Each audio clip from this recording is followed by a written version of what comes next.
ՇԽԽ-ում ունեցած ձեր ելույթում դուք նշել եք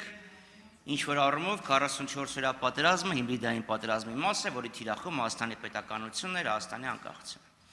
Անկախության հռչակագրի 35-ամյակի կապակցությամբ դուք ուղերձում ձեր համահունչ մի միտք եք արտահայտել։ Ի վերջո, ինչու մինչև 20 թվականի սեպտեմբերը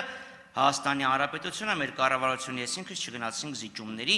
ինչը 44-օրյա պատերազմից խուսափելու միակ տեսական հնարավորությունն էր։ Դե առանցքային պատճառն այն է, որ այդ զիջումների արդյունքում է ունեցած բոլոր սպառնալիքները եւ կախվածությունները մեծանալու են անհամաչափորեն հանգեցնելով Հայաստանի անկախության եւ պետականության կորստի։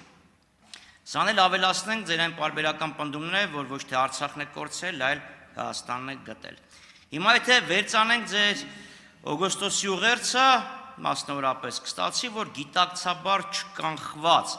եւ պարտված պատերազմը նպաստել է Հայաստանի անկախության ամրապնդմանը